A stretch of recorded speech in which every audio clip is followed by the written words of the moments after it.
Alrighty, what's going on, everybody? Welcome back to Season 3, Episode 8 of Hit the Books, podcast all about sports betting, the best bets you should be taking, and everything surrounding sports. We're here for Week 7 of the NFL season. Jam-packed episode here. Some games to review with lots of question marks all over the league. NHL, NBA, NFL, college football, and playoff baseball is all on the docket for today. I know I'm ready, so let's jump into this week's episode and introduce my co-hosts, Huff, Ace, and Mackie. Mackie, why don't you start off with you this week? Cowboys on a bye. What do you got for us here coming into this week? Yeah, what's going on, guys? Cowboys, nice win on Monday Night Football over the Chargers. Gritty win, defensive game. Didn't really think it was going to be like that. Huff called it 2-0 on the card.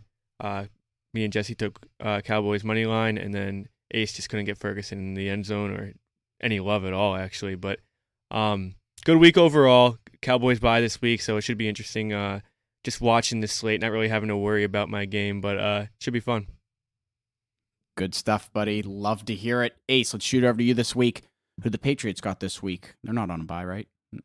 No, I'm just looking forward to the Bruins game tomorrow night, actually. But no, the Patriots have the Buffalo Bills, so that's a tough matchup. Oh, great. Another tough matchup all year. I think we have the toughest schedule. But no, rough week on the card for me. First time this year I've had a really rough one. It was really Sunday night and Monday night that did me in. I was +1 going into that, and I literally went 0 for 4 on Sunday and Monday, which you hate to see. So going to look back to get back to winning ways this week. Expect that to happen. So ready to get going, talk about it. Good stuff. Love to hear it from you as well. Huff, let's finish it off with you here. Steelers off a bye week here. What do you got for us? Yeah, not much going on with me. Like you said, Steelers didn't play last week. Just watching a lot of football this past week. Had a good day Monday night.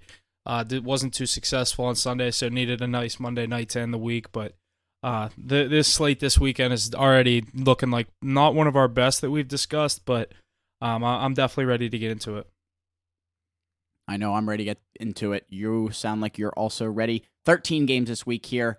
Do not forget to check out our live stream each and every Sunday morning, ready to showcase the top 5 games of Sunday and give our winning bets on those again live Sundays, 10 a.m. Eastern, YouTube, Twitch, Rumble, Kick, Facebook, and more.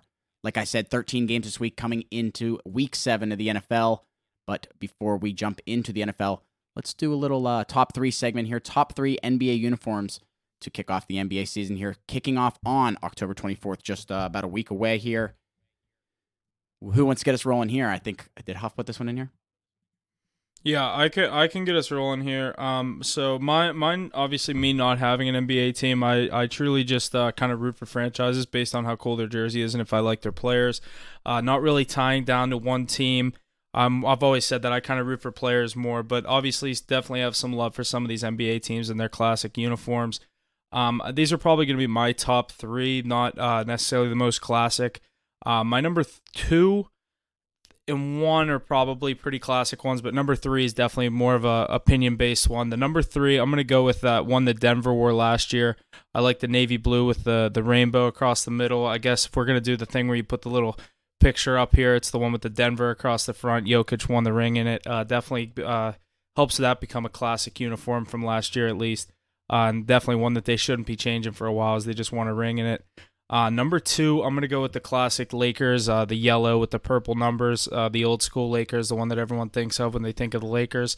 And number 1, my favorite uniform in the NBA is going to be the blue Orlando Magic with the pinstripes. I love that uniform. That thing's sick, especially ever since I got the Disney ad on the side. I think it helps out a little bit, but I don't know. I think those Orlando Magic jerseys are sick. It would just be nice to see them maybe do some winning basketball on those. So then I'm going with those Magic ones as well.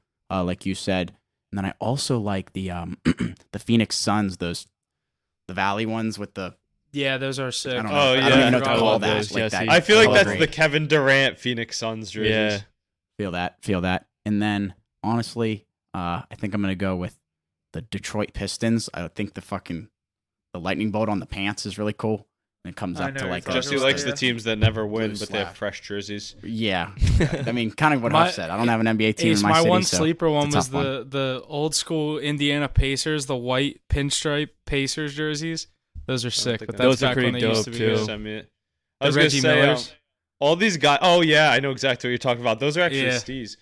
Very classic. But no, these bad teams, like I was saying, they have to have these flashy jerseys, or else nobody's tuning in. Yeah, exactly. They have to have all the theatrics going on, or else nobody's showing up to the game or buying their A merchandise. classic that I didn't say that I don't know if anyone's gonna say is the white Spurs. That's just it doesn't have the color, but it's just a classic. That, Bro, what about I the feel like- Memphis Grizzlies? Mac, you get into your list. I'm sure that might be on there. Yeah, I got the hear yours. Grizzlies on mine. I was waiting for that one. The Vancouver Grizzlies actually with the teal ones. Those ones are fire.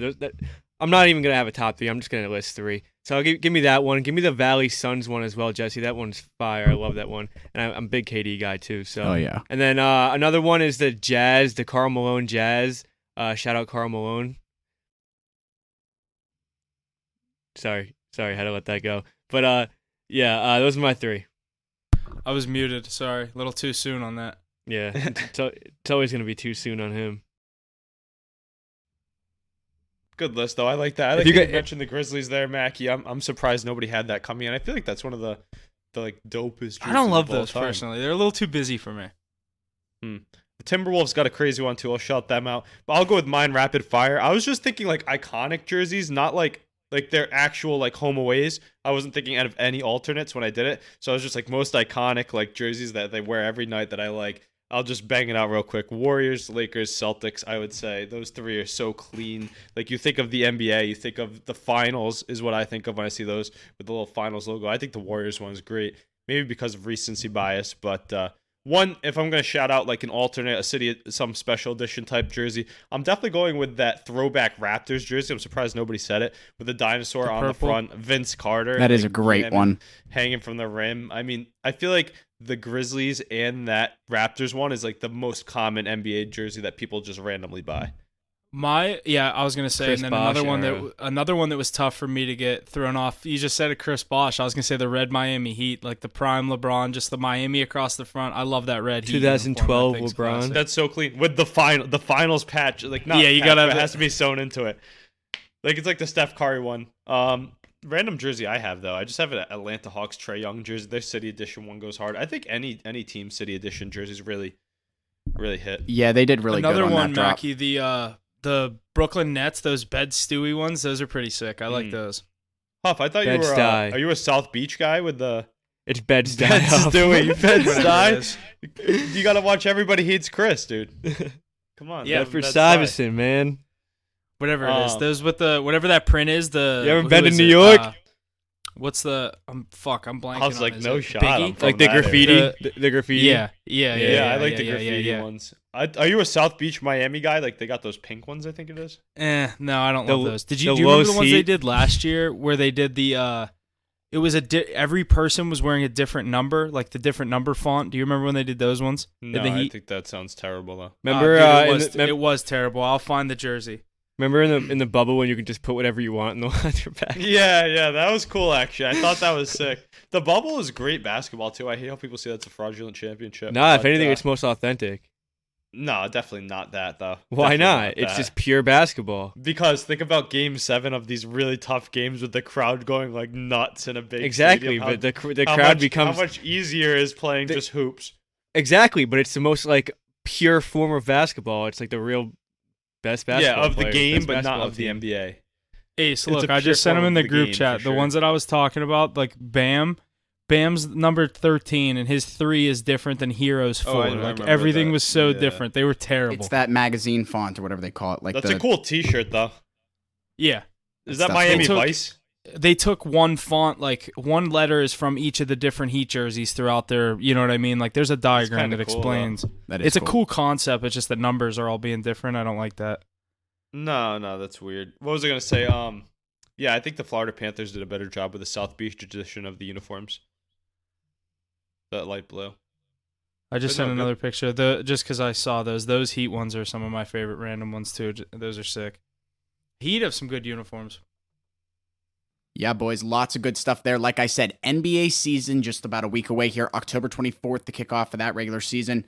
Lots to look forward to as we jump into that. We're gonna have the NHL, we're gonna have the NBA the MLB playoffs finishing up here, full swing in the NFL, and then soon to be full swing in the NBA. It's gonna be a wondrous time here, end of October. Let's jump into some football here. The NFL. First point I got: Jaguars quarterback Trevor Lawrence told reporters that he is optimistic that he will play Thursday night versus the Saints. He said, but of course, we'll have to make that decision on Thursday. Lawrence suffered a knee sprain in his Week 6 matchup versus the Colts. What do we see here, Trevor Lawrence? Do we see him coming out and playing like we know and see? But what are you thinking? He said he's optimistic to play. I think he's going to really want to play in this football game. This division's a lot tighter than he thought it would be, so this is a pretty important game. All these games are pretty important right now for him. Yeah, I saw something that he avoided a pretty major injury, and obviously anytime it's to your knee and for a quarterback, that's not something you want to hear. So I wouldn't be surprised if they go without him tomorrow just on the short week. I know it's a non-conference game against the Saints, not too far of a road trip. I know a lot of people think he's going to play, but definitely wouldn't surprise me. The way this line's going, I think that tells me they think Trevor Lawrence isn't going to play. I don't know, but like I said, it's an interesting injury. Definitely not something you want to mess around with a quarterback, but we'll have to see what happens. I think the big thing is he's got those 2 limited practices to start the week, which is great news for him, especially going into Thursday Night Football. And like Mackie said, this division's too tight. Trevor Lawrence, his 3rd pro season, I think he's gutting it through and playing this game. I think maybe you see him sit in the pocket a bit more, quick to get the ball out and get a lot more of that run game going, which is fine though, because we've seen Travis Etienne really carry the load the last few weeks. He's turning into one of the most underrated running backs in the league, in my opinion. And with all the weapons he has, even if Trevor Lawrence is 75%, I think they're good enough to win this game. Looking forward to Trevor Lawrence getting up there for this one. Alrighty, and let's continue here in the NFL. Colts quarterback Anthony Richards is probably done for the season and could undergo shoulder surgery in the next week or so. Team owner Jim Irsay, I think that's how you say it, told ESPN here this last week after their game against the Jaguars. What are we thinking here? Another injury, out of that game here in Week 6. What do you guys think?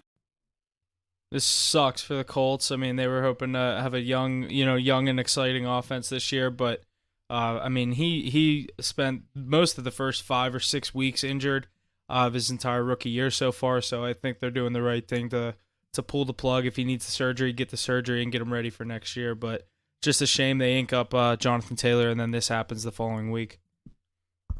Yeah, I'm not surprised this happened at all. We were talking about this literally since his first game in the NFL. He was injured in that one, came back and played. Injured in the next one, missed a game, came back, got injured again. Trevor Lawrence told him week 1, you got to stay healthy. You got to get out of the way. Protect yourself if you want to play a full season, let alone get to that next contract, get success in the NFL, have a long career. But his dynamic play reminds me of Robert Griffin III, even Cam Newton a bit. Plays that same type of quarterback. But you got to protect yourself if you want to be in this league because those guys had short careers, and I would hate to see him have the same. Yeah, just a young quarterback. He's got to learn not to take the hits, just give up a few yards.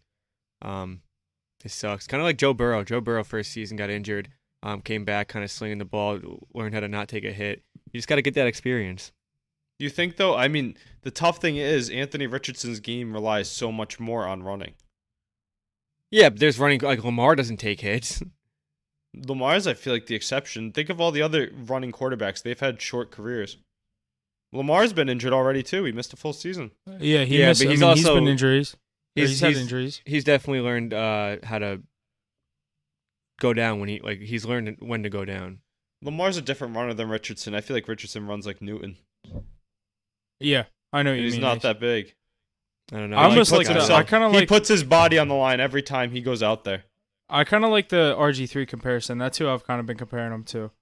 Yeah, and I love watching these guys play. It's just so tough because it takes away from their game if they're not playing at that level. Tough scene, especially a guy like him who just relies on his athleticism. Exactly. Think about all of his highlights: diving in, getting hit, trucking. He looks for contact. Yeah, it's a tough scene. Gardner Minshew, great backup option out of the current QB landscape. But not too confident in him. Just hope Anthony Richardson gets back to full health to start next year.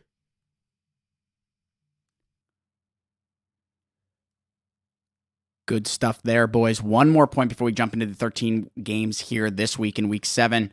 7-time Pro Bowler Julio Jones is heading to the Eagles after signing a 1-year deal with the defending NFC champs. Jones will be reunited with his Titans teammate, his Titans teammate, A.J. Brown. great pickup there for the Eagles here, just adding to their squad. What do we think how do you think that's going to affect them coming here into week 7? I think I was the most excited about this move. How can you be excited about this? Because he say, I goes don't know how you into can be a great excited about this. situation. Once again, it's just like the same excitement that came to me when he signed with the Bucks or got traded to the Bucks, whatever it was.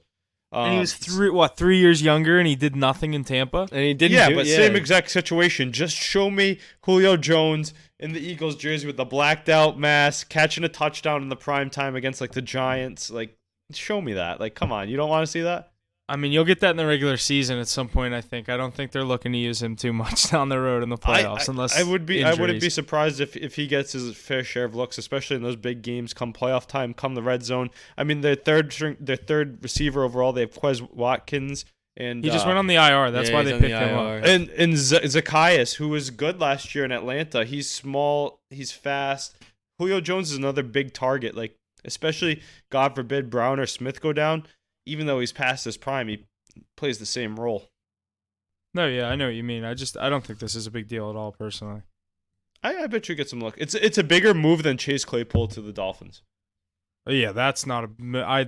That's. I don't know. I looking think at it's all. about on par. I think that's Why? like Because when Claypool, if Waddle or Hill go down again, imagine they're both out. Claypool slots in the offense. Mike McDaniel's offense, he might go off. That's not wrong, but Yeah.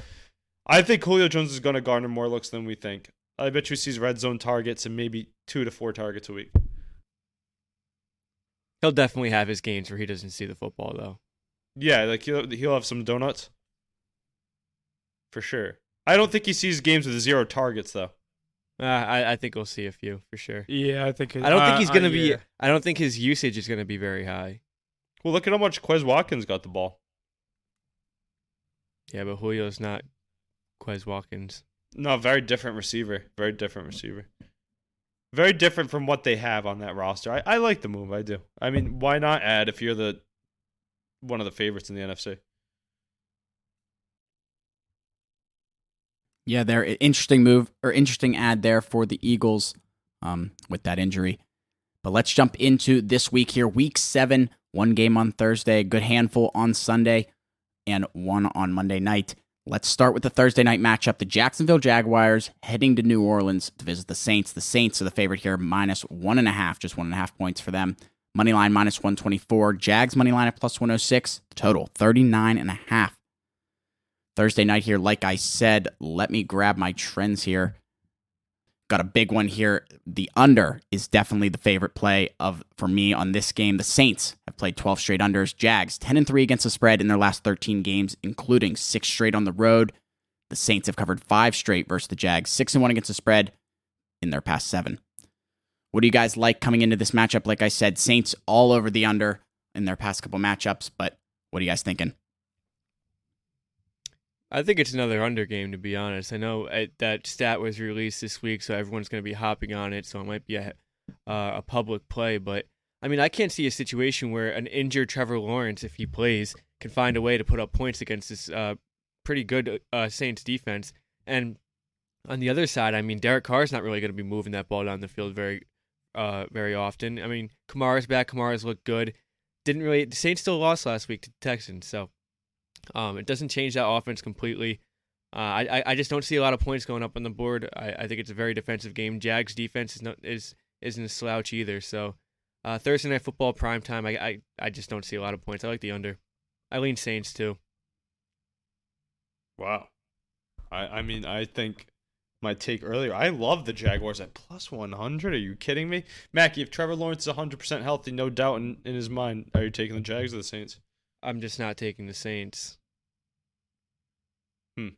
I'm not taking That's the Jags, crazy. so I don't want Jags in any way. I'm very high on the Jags. I just think this is one of those games where the Saints can, on a Thursday Night Football game at home. This is a good matchup, though. Trevor Lawrence is not 100%. 100%. Yeah, that's important. But I'm excited to watch things like ETN's been on fire of late. He's been a top 5 running back, honestly, in my opinion. Tell me I'm wrong. The last 2 to 3 weeks. Going up against the Saints defense, that's a really good run defense. Veteran defense, Thursday Night Football, like you said, in New Orleans. You have Calvin Ridley going up against Lattimore on the other side. Tyrann Matthews coming back to life. We saw the pick 6 against New England. I mean, That defense is legit. Kamara's back, but I don't have enough confidence that Derek Carr to keep up with the scoring that Trevor Lawrence and the Jaguars can put up. Yeah, I kind of agree with both of you in a sense because I do tend to – I think I lean on the Jaguars in this spot. I think I'm going to take the gamble that Trevor Lawrence is going to play in this game. I don't think he's going to, so I don't know if you'll see a side on my card, Mackie. I do lean with you on the under as well. I don't know if I'll be going with the first half or the full game. The first half's at an even 20, and I see the full game at 40, so either or tough. I might do another under teaser and just get this up to get some insurance on it, but I think I'd also lean on the Jaguars here to get to 5-2, but this Saints team, they've burnt me too many times the past couple weeks, especially last week, and then I did not take them against Aces Patriots, but I've definitely taken their games a couple of times. I took them against I took the Packers against them. I feel like I'm taking these Saints games every week, so I've been watching them a lot. I don't know. I kind of lean on the Jaguars here, but I'm also I like the under a lot more. Yeah, one thing I do have to say is if you like the under, you definitely like the New Orleans Saints. Personally, I just think that the Jaguars' offense has been rolling, and I know that there's doubt in our minds because of Trevor Lawrence's injury, but I think he's going to play through it, and they have enough firepower on that offense. I think they put up over 20 points, and that's a tough time for the Saints. Let's not forget about how good this Jaguars defense has been to date. That's a top-end defense, honestly. It's top half of the league, I should say. They've been holding their own. A lot of pick sixes of late. Derek Carr doesn't look great. Olave is the only one you got to watch out for, but I think that this Jaguars defense can hold these Saints under 20 points for sure. Yeah, it should be a good Thursday night football game, though. You will see Jaguars money line on my card, pending Trevor Lawrence. Looks like we got Mackie on the Saints, Ace on the Jags. It's going to be an interesting one here coming into Thursday. Like you guys said, a decent Thursday night matchup. Pretty excited about that one. Let's jump into Sunday here. Our 1 o'clock matchups. No London game this week. I think we're done with those for the season. First 1 p.m. matchup. What's that? Boo. I like the London game. I was kind of sick of it. I'm not gonna lie. They're whatever. No, I like it. Really? I just like watching it like before football actually comes on. Oh yeah, it's so nice. Like you get to focus on one game. It's like a primetime game. Yeah. See, I don't know. I don't end up ever actually watching those London games in full. So what do you do from like the time from after we record to football? I'm at least watching it on my phone if I'm going somewhere, I swear. I'll like watch it while we're recording or whatever, but like I don't know, if I don't have a bet on them, I don't like take time out of my day to record to make sure I watch those London games. I love watching football. I'll watch it anytime. I just feel like it used. I don't know. I was sick of the 9:30. I like the 1 o'clock. They were taking a game out of 4 o'clock. I'd rather another 4 o'clock game in there. I've been doing a lot of driving. I've been hearing a lot of radio football. Gotta love that. Love radio football. Bruins on the radio, intense. But no, you gotta tune in always somehow. If you can even get the mobile device rolling. I don't know. I just I don't like the whole London thing, taking all the travel into effect, all this shit. Just play the fucking games over here. Like I like it when it's not my team. I will say that. Yeah. Alrighty, boys. First 1 p.m. matchup here on Sunday. The Cleveland Browns visiting the Indianapolis Colts. The Browns are the favorite here, minus 2.5 points. Their money line, minus 144. Colts money line at plus 122, and the total at 40 points even. The trends I got here under are 9-1 following a Browns home win since the beginning of 2021. And unders are also 10-3 in the Colts past 13 games against a bottom 10 passing offense. What do we like here in this first Sunday 1 p.m. matchup? The under seems to be what the trends are pointing to, but a low spread here of just 2.5. Why don't you get us started here, Mackie?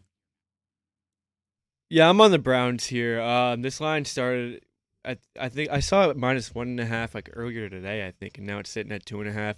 Deshaun Watson is questionable. If he doesn't play, we got 2 backup quarterbacks. If he doesn't play, I'm probably not going to play it. Obviously, if he does play, the line is going to move. But PJ Walker got a nice win last week. I don't see him replicating that performance, and he's going up against another tough defense. I would just stay away from that. I would like the under on that. But I do think Deshaun Watson has a good chance of playing. And even like this moves to 4.5, 5, even 5, I'd still take the Browns. I think that that defense is good enough to keep them off the field, or keep the Indianapolis offense off the field with Gardner Minshew at helm. And Deshaun Watson will get his points as well. So I'm definitely leaning Browns in this one, but a lot of question marks going into it. I can tell you this is a game I will not be touching. I think there's too many injuries. The question mark of Deshaun Watson coming back.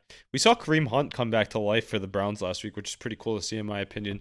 But two solid defenses. I feel like Mackey's high on both these defenses. He has been all year at least. But both running games could get going. Yeah, you've been even when we talk about the Colts, you're always like, that's not behind the Browns defense. No, for sure. I'm saying more so the Colts is that's a good it's a take at least. I feel like some people would debate you on it. I think Colts, they're pretty. Yeah, I think they're pretty solid. Nothing too special, but they're right in the middle of the road. I think it's gonna be low scoring. I like both teams to be on the ground a lot this game. Deshaun Watson can play though. I feel like the line's gonna switch, but I like the Browns a lot if Watson plays. Without him, I'm not touching it though. Huff, what do you like this one? Moss and Taylor get. I had the same take that you had on this one. I think there's gonna be a lot of running the ball, a lot of Kareem Hunt, a lot of Jonathan Taylor. Obviously, with no Anthony Richardson, it's gonna be another Gardner Minshew game. I do think he has a better game than he had last week in Jacksonville. I won't be taking the Colts, but I do like the under 40. Yeah, I mean, with both teams having a good duo at running back too, it's not too far fetched. I mean, Jerome Ford with Kareem Hunt, and then Zach Moss with Jonathan Taylor, and the latter, the two that you didn't mention, Hoff, are the two that have been performing better to date. Yeah. So it'll be interesting to see. I think not one of the games I'll have on my TV. I'll tell you that though. Yeah, I definitely agree with that. This is one of those games I'll bet an under and not even check the score until halftime and then the final score. Yeah, and you'll probably be right. I like how the trends are pointing towards the under. It sounds like a couple of you also like that play, so we'll see what happens come Sunday. Next matchup here, also 1 o'clock, the Washington Commanders and the New York Giants. The Commanders the favorite here, -2.5. Their money line -144. Giants money line at +122. Total 39.5. Very similar to this last game, just a half point off on that total. The trends for this matchup are 3 straight games in this rivalry have seen no more than 40 points scored, with 5 of the past 6 seeing 43 or fewer points scored. Unders are 10-1-2 since 2021 when the Giants are home underdogs. So again, trends pointing all over the under. Sounds like a lot of low-scoring games coming into the start of this week, but who wants to get us rolling on this one? Is Daniel Jones playing? I'm actually looking that up literally right now. I'm trying to find it. I'm going to fantasy for this one. I was looking on the starting lineups for the week. They don't have them listed, but it doesn't make a difference really. The Giants stink. The Giants do stink, and the Commanders do too. But the Commanders are playing solid football here and there. I like Sam Howell too. I mean, that offense. I do like Sam Howell. There's and there. There's just not really any spark in that Giants offense or defense. I mean, Saquon Barkley can get a nice run for maybe 30 yards, but how often is that front line really opening up holes for him? I mean, it's hard for him to get anything going. Yeah, I agree with that. And like Sam Howell, Brian Robinson, Terry McLaurin, Jahan Dotson, they've been doing enough. There's glimpses. There's glimpses of Sam Howell being a good quarterback. Not consistent enough for me to put money on it. And Saquon Barkley, I really like betting on him personally, but I can't touch him with that. The way that the Giants have been, Wan'Dale Robinson coming to life at least, but yeah, so little shown from them and not much hope in a Commanders team will lead me to stray away from this game. Even with Tyrod Taylor, and I'm still not taking the Commanders, I don't think. I'm going to stay away for sure. See, I'm actually kind of leaning on the Giants here. I think that I saw a couple reports that Daniel Jones has been back to practicing. I mean, that's obviously me leaning on him playing in this game. I like the Giants on their home field. At least if I can get the +3, I love it. I'd probably just take them to win the game on the +125. Yeah, that's not a bad line or a bad theory. They played tough last week, and even if he doesn't play, Tyrod Taylor is serviceable. Daniel Jones is saying he's yet to be cleared for contact, but he's been practicing. Divisional matchup. I need to get back to my just divisional matchup. Just take these underdogs because it fucking hits. So I need to get back. I'll tell you what though. Yeah, regardless of I like the play, but Daniel Jones, like, let's take into account the way that they approached that Saquon Barkley injury. Remember how many times they told us he was going to play and then they sat him out? Like 4 weeks in a row. Yeah. With the guy they just gave a good bag to, I know he can be out after 2 years, or the team can be out of the contract after 2 years. But with the bag they gave him, I feel like they're going to end up sitting him this week, even though this could be a must-win for them.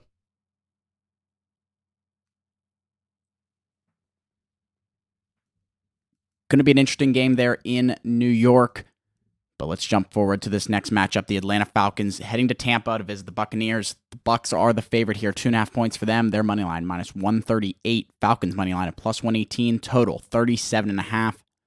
Trends I got. Falcons are 4-10 against the spread in their past 14 games against a top 10 run defense. And the Bucs are the worst home against the spread team since the beginning of last season, coming in at 2-8 against the spread. What are you guys thinking here? Coming into another 1 o'clock matchup in Tampa. Ace, why don't you start us off? Yeah, I'm excited for this one, honestly. I've been high on these Bucks all year.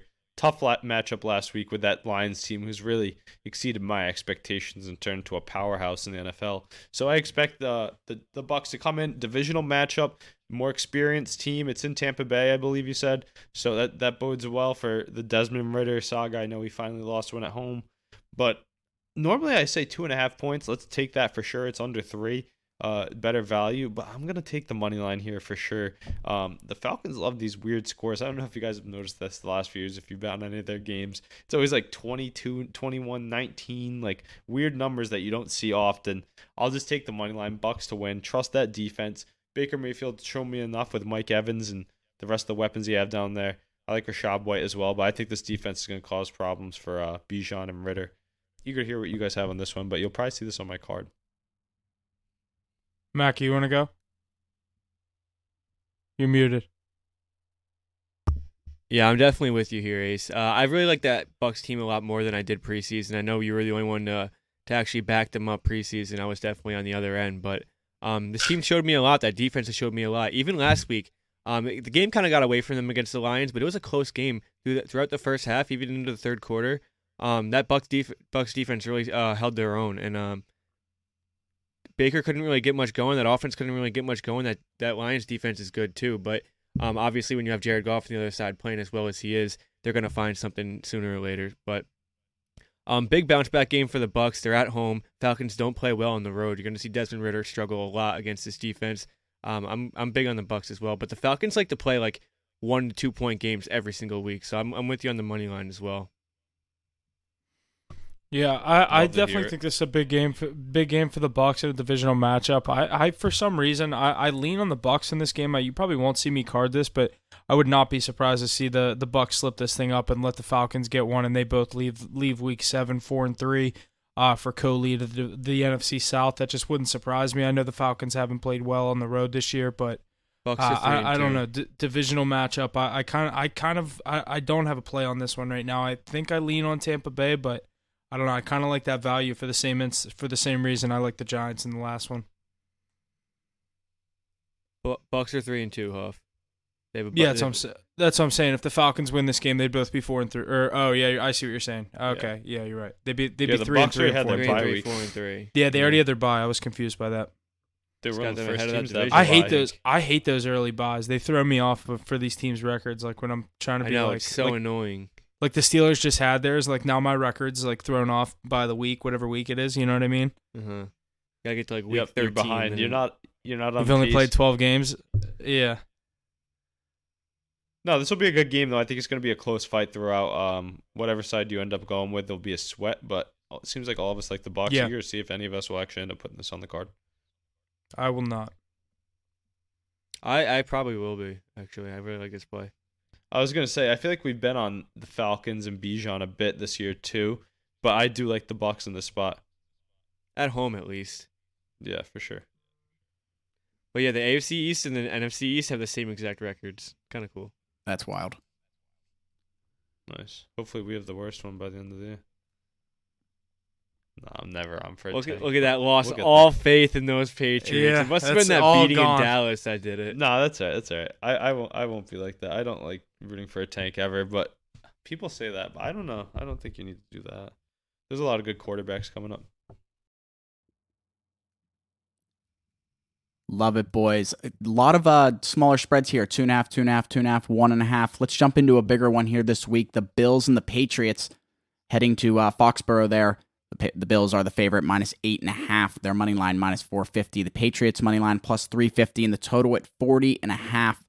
The only trend I have here is the Bills have outscored the Patriots 95-40 in their past 3 trips to Foxborough in the post-Tom Brady era.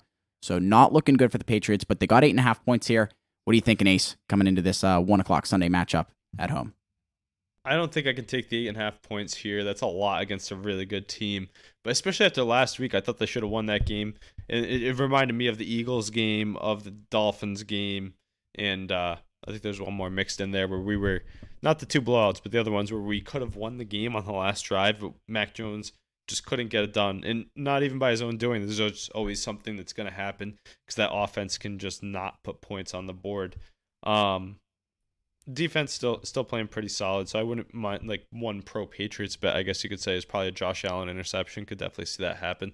But Yeah. I think the Bills have their way with the Patriots. Stephon Diggs cannot be covered. I was looking forward to this matchup with Christian Gonzalez versus Stephon Diggs because he's really been torching the Patriots all year, and that's why you go and get that guy.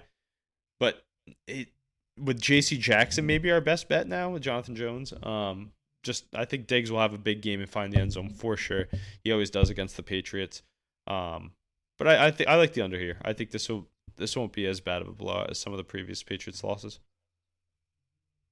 I'm personally, I gotta take the Bills here. I think that this is a perfect spot for them in a divisional matchup. They didn't play good last week against a tough Giants team in the prime time. They get a nice 1 o'clock game. I know it's in New England, but that AFC East football, I feel like the Bills and the Patriots obviously used to that colder, windy fall weather that we're going to have.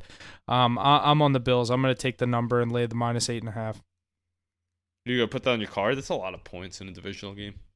Yeah, I truly might. I don't see the Patriots put up much points. The only thing that would make me shy away from it is the fact that the Bills they just keep losing guys on defense and left and right. They have so many injuries on defense, but I definitely do not see the Bills struggle to put up points here because they had such a problem last week. I just think this week is such a get-right game for the Bills, even though they won. I'm telling you, the Patriots aren't going 0-4 at home with the Lighthouse. You ever see the PMT posts like 0-3, blame the Lighthouse or something like that? Blame the Lighthouse.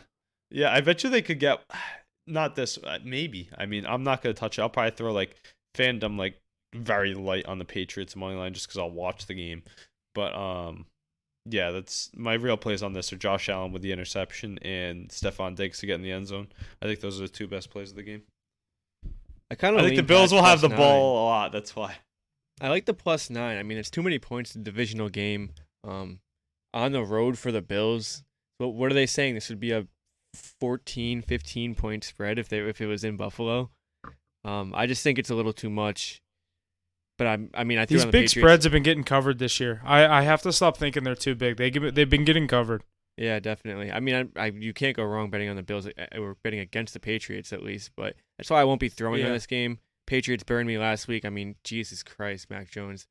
But how brutal was that, dude? First of all, the interception throw to Hunter Henry might have been like the worst throw I've ever seen by a starting quarterback. But then he plays well. But then he makes too. good throws and stuff, and then I'm like, he can lead a drive if we need one. And then he finally does something good, and you realize how bad the Patriots' offense also is around him, and Devontae Parker drops it. And then he gets sacked in the end zone because his offensive line can't hold for a second and a half. So obviously betting against the Patriots is not a bad move. But I just think this is one of those games, divisional matchup, high spread, going on the road. They keep it close till the end of the game. Josh Allen likes to turn the ball over. Probably going to turn it over in his own side of the field at least once. So that'll keep the Patriots alive. Yeah, if the Patriots defense has a Patriots defense game, that could be trouble. Just the way with how loose Josh Allen is. I mean, they lost to the Jets in week 1, who the Patriots ended up beating. Very similar teams right now with their quarterbacks, I think.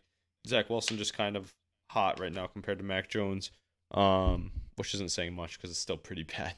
But yeah, I think it would have to be the perfect storm for the Patriots defense and Josh Allen. But I only see him throwing at least one, maybe two interceptions and winning the game. But Huff, that banged up Bills defense would be the only thing making me shy away from a high point total. Yeah, no, that's definitely I was just looking at the other thing. The first half spread is -5.5. I like that a lot. Solid stuff there, boys, in that 1 o'clock matchup. We got just two more here before we jump into the 4 o'clock matchups. This one here, the Las Vegas Raiders heading to Chicago to visit the Bears, but they're the favorite. The Raiders -3, their money line -156. Bears money line at +132, and the total at 37.5. The trends I got here, the Raiders are the third worst against the spread road team since the beginning of last season. 4-8, the only team worse than that stretch. Both play at home this week, Chicago and Denver. Overs are 6-2 in Chicago's past 8 games against a bottom 10 offense. What do we like here in this matchup? Ace, get us rolling here. Raiders and Bears in Chicago. Yeah, I know I just got us going with the Patriots game too, but I'm excited about this Raiders team. I mean, I had to quell my excitement a bit with them playing the Patriots and that being a winnable game for the Patriots, as we saw last week in a one-score game. But I was high on this team last year. I don't know if you guys remember me putting them on the card a lot. Expected them to compete more for the division. McDaniel's year 1, but this year I like them again. I mean, they have a great matchups week in and week out. Here they are against the Bears with Tanner Bagnett playing. I don't even know how to say his name. Some guy who played D2 college or something like that. Jeez, getting his first career start. Tyson Bagent, I think is his name. Yeah, I don't want to see that name. First career win in the NFL from like this terrible school to doing this. It's like Jimmy Garoppolo, if you're even playing, which I don't think he is, it'll be Brian Hoyer, right? And Aiden O'Connell's his name. This could be either O'Connell or Hoyer versus Tyson Bagent. This Hoyer could be looks a great solid must-see game. Hoyer with the weapons he has actually isn't bad. He makes good Hoyer looks decisions. good. Yeah, he did that for the Patriots too. Remember, he almost beat the Chiefs with us in the Mahomes prime when Brady went down or something like that.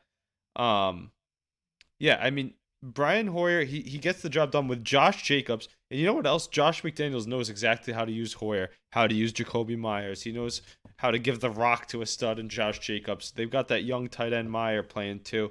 And then you have Adams and on the outside. Myers really coming on the scene. I know I touched on him earlier, but I expect Hoyer to have a solid game. I don't think the Bears will have much. Weak defenses. I could see a lot of points here, low-key, for backup quarterbacks. But, yeah, give me the Raiders here for sure. What was the spread you saw on this one again?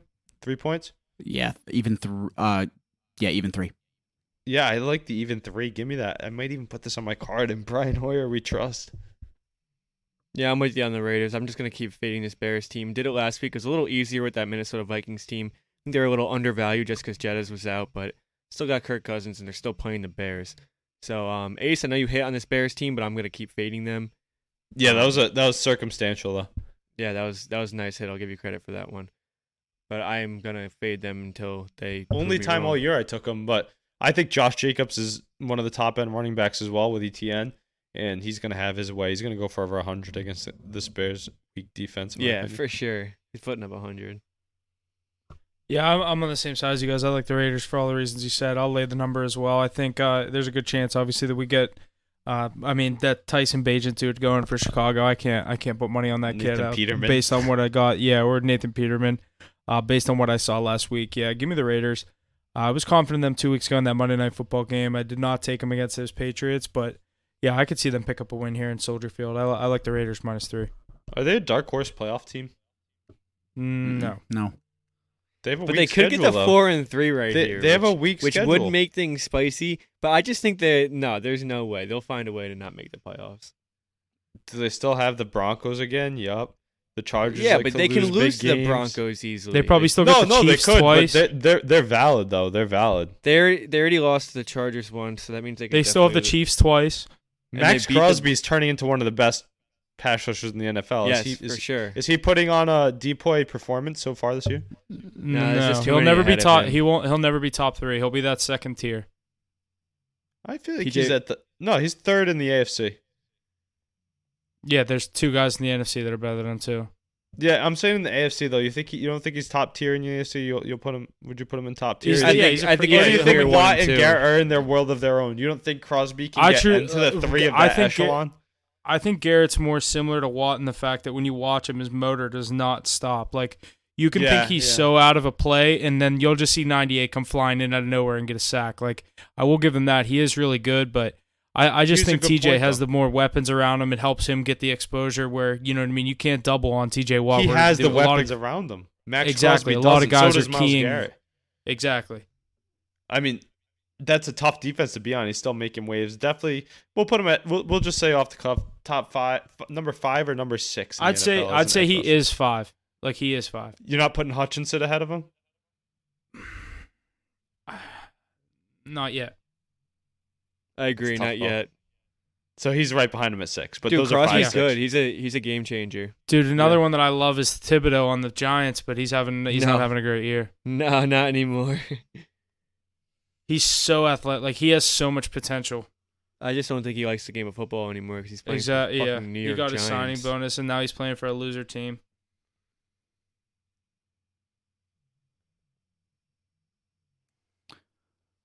Alrighty, boys, here. Let's jump into this final 1 o'clock matchup here. The Detroit Lions visiting the Baltimore Ravens like I said, in Baltimore. The Ravens, the favorite, -3. Their money line, -146. And the total at 42.5. My trends I got here are the Lions are 14-2 against the spread in their last 16. They're also 7-1 against the spread in their last 8 games on the road. The Ravens are 2-8-1 against the spread in their last 11 games at home. So why don't we send it to Mackie here to get us started here. Last 1 o'clock matchup here in Baltimore. What are we thinking, Mackie? Yeah, let me tell you something. You can keep those points. Give me the Lions money line +140. This team's 5-1. They haven't proved to any reason that they should be an underdog, especially to this Ravens team who continues to underachieve. I think they're a little overrated to this point. They're still 4-2, getting the wins that they need. Well, not even the wins that they need to. They blew that Steelers game 2 weeks ago, which was terrible. I mean, this offense, I mean, it's not even Lamar. These guys are just dropping passes, and I know they got Odell back, and Zay Flowers had a good game last week, but I mean, this is just not a game where they're going to be able to come out on top. This Lions defense is playing out of their minds. It's going to be really tough on that Ravens offense, who hasn't really shown any signs of connections, I should say, to this point. I think the wrong team is favored here. I'm going to take the Lions on the road. Yeah, I mean, Mackie, I think this is going to be one of the best games of the week, one of the best games of the year. It has the potential to be. I'm hoping for a lot of points. But I want to ask Huff and I want to ask Jesse this. Are you overreacting, I think, to a divisional matchup loss to the Pittsburgh Steelers? Do you know how, like, that's Steelers-Ravens in Pittsburgh? That's a very different game. I still think the Ravens are a top-end team in this league. I'll slot I missed them his right- take. Who did he take? I the don't- Lions? I don't think that them losing to the Steelers is bad at all. I think that the way that they lost to the Steelers is horrific. The way that they lost, the fact that they lost That's lost classic that Steelers, game, though. that singular game, the way that game played out is terrible. Like that was horrific. I But think you're even- referencing the drops by these receivers. They were electric until then. Playing on that road divisional game and the tight game it was, 1-score game, low scoring, and the chirps thrown beforehand, I think it had a much more effect than it will on these receivers in a normal week, especially Zay Flowers. You're an NFL receiver. There's no excuse because they're chirping you. You're dropping footballs. Come on. No, it's valid. The That's pressure not was too valid much. at The all. pressure You don't was too see much. that. I think You the don't- you do pressure not is way see that. higher in that game than it is in any other game. That But they're you gonna do. play You, this okay, year. they've Ravens and Steelers have played how many times? You don't see that. But it's his rookie year, his first time in Heinz Field against It wasn't the Steelers. just Zay. It wasn't just. No, I Zay. know, but the other guys, I'm not worried about. But Zay Flowers, I expect But him they to bounce back big time. No, yeah, for sure. I mean, yeah, but this is a tough game. It's a tough matchup for them. Yeah, Did you I both don't give think your takes on this? Ace, I assume you're on the Yeah. Ravens. Mackey's on the Lions. Yeah, I am on the Ravens with the 3 points. Saying it off the rip, I was like, ooh, this is going to be a tough one. But how weak that Lions secondary is without Emmanuel Mosley anymore. I like the Ravens here, especially at the M&T Bank. If this game was in Detroit, maybe it's a different story. But at home, I got to take the Ravens here. They're going to even up their records, and those are going to be like the 6th and 7th ranked team in the power rankings. Both of them sitting right there, in my opinion. Yeah, so I'm also I kind of lean on the Ravens here, and here's why. I like the home field matchup. I like them for one reason here, not really for one reason, but the main reason I did here was there's gonna be like 15 or 16 mile an hour winds in Baltimore on Sunday. At least that's what they're expecting. I think it's gonna be a lower scoring game. I think you're gonna see a lot off the foot of Tucker. I definitely might take his over 1.5, just because I think they'll end up using him, but.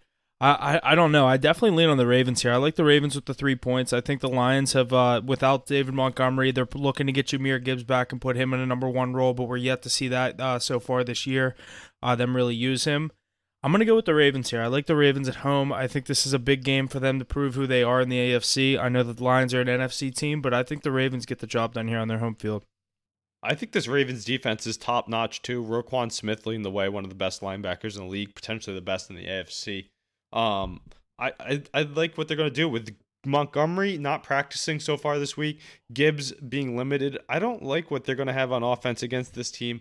I think Josh that Reynolds played well last week. Goff through the air is gonna but I think through the air is gonna be big. I don't know. I like this game. It's gonna be tight throughout. I like the Ravens to cover the 3 though. Justin Tucker was on his shit last week. I think he put up 6 field goals in London. Coming back to the bank, Lamar's gonna get going. Interested to see how that Ravens backfield plays out. I don't know if you guys have been looking at that much. Yeah, I just think I don't really love this Ravens team. I think they're just a little too highly rated throughout the America, I should say. But yeah, Lions are 3-0 on the road. I think they can go into and if anyone's going to go into Baltimore and steal a win, it's going to be them, I think. It's asking a lot. This is another good test for the Lions. See, I wouldn't be. See, I don't think it's asking a lot. I wouldn't be surprised at all if the Lions win this game. I'm just on the Ravens. No, I think it'll say a lot if they win this game, though. This is their second toughest game of the year, in my I opinion. mean, they're 5-1. I think, in my opinion, they're the proven. better team here. They're proven. Yeah. To this point, 100%. Yeah, but this is another prove-it game, though, isn't it?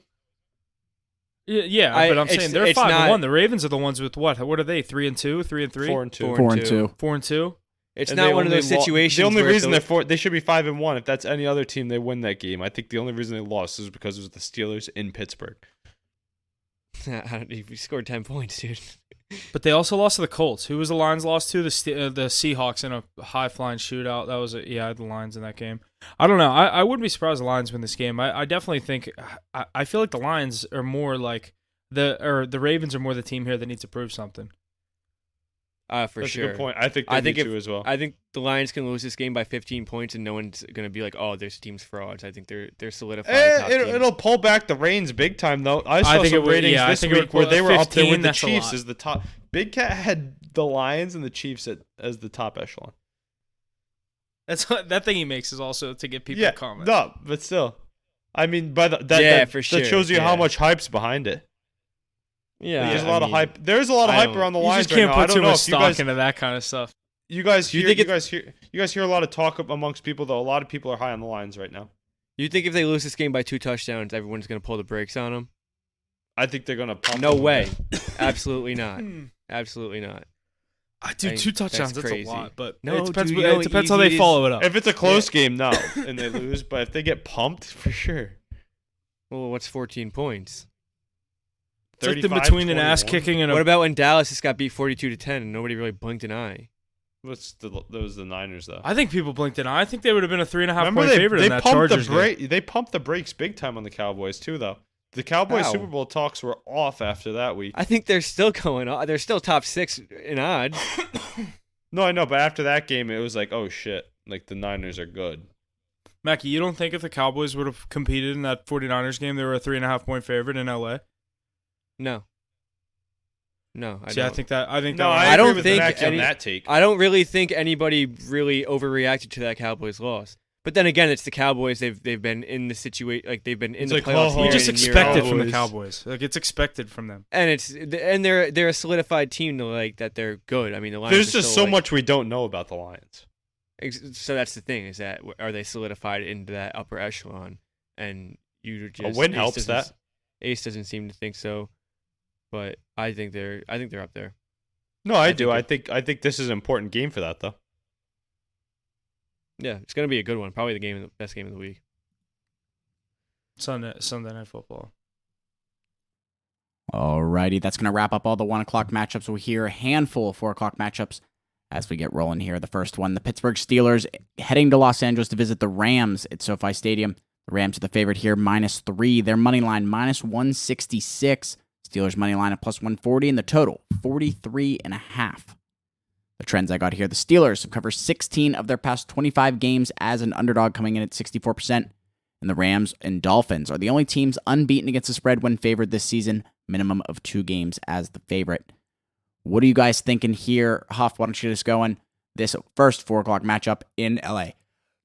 Yeah, I Steelers coming off a bye week here. This is a Rams team that I've also been very high on so far this year, and they have their guy back in Cooper Kupp and Puka Nacua, who's been pretty good so far this year. And I don't think the Steelers are going to have much options to cover them.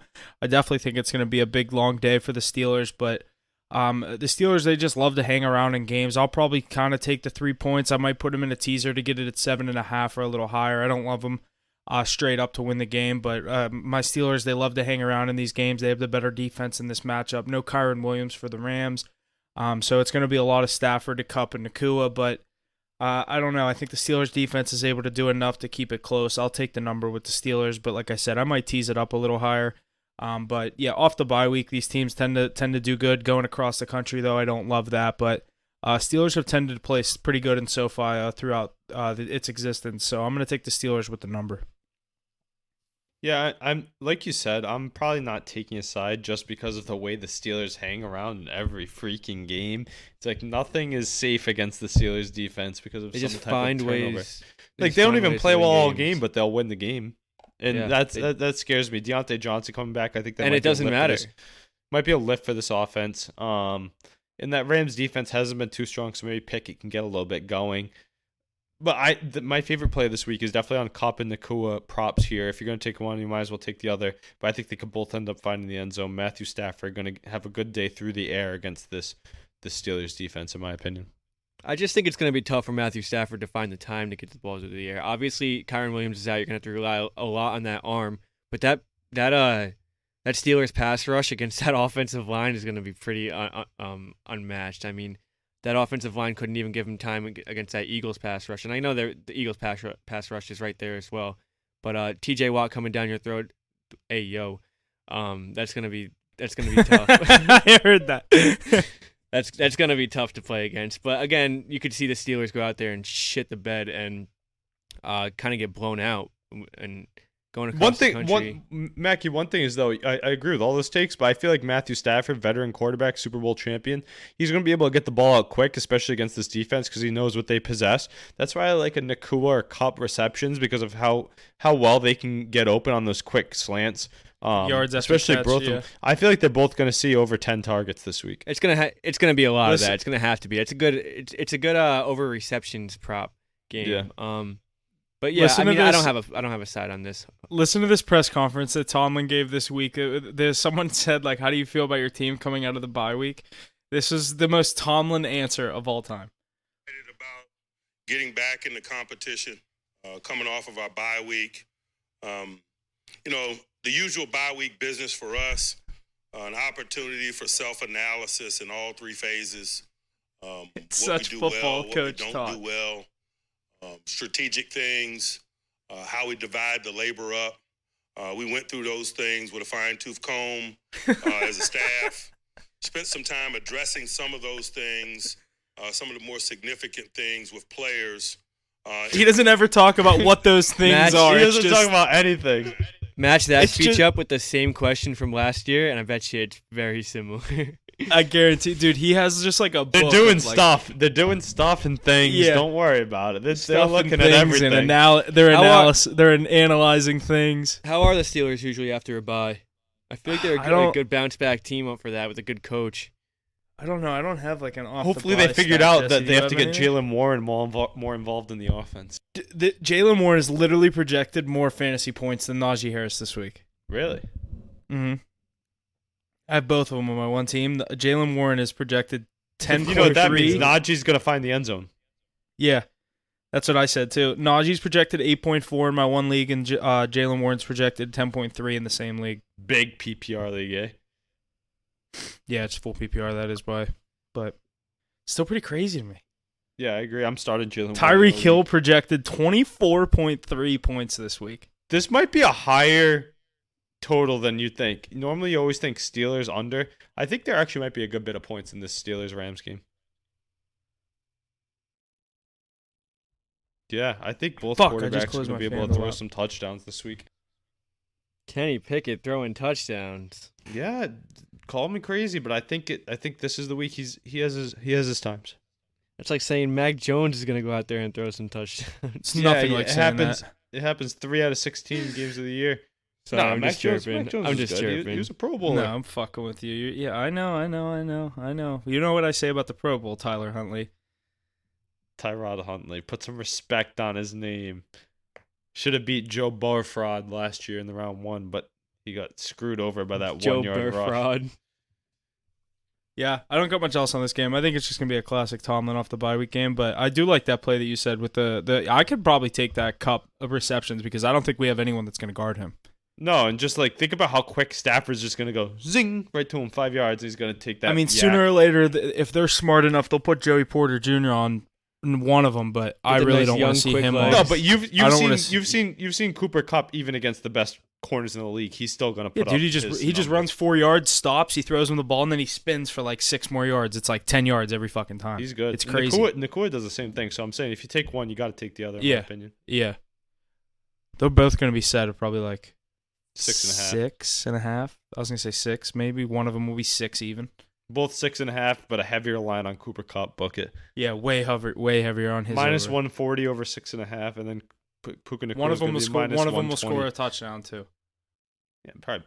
I'm thinking both, but you as a Steelers guy, you don't think so. I think This would be a good game to do what I did last week with the Yeah. Bengals, and it burnt me. Where you take both receivers at plus money and you just hope one of them hit, but I got. Do you know what burnt on Cooper that, but Kupp's at least gonna I be, hit though? the spread. Cooper Kupp's gonna be minus 155 to get in the end zone. Yeah, Puka Nakua will be plus 125.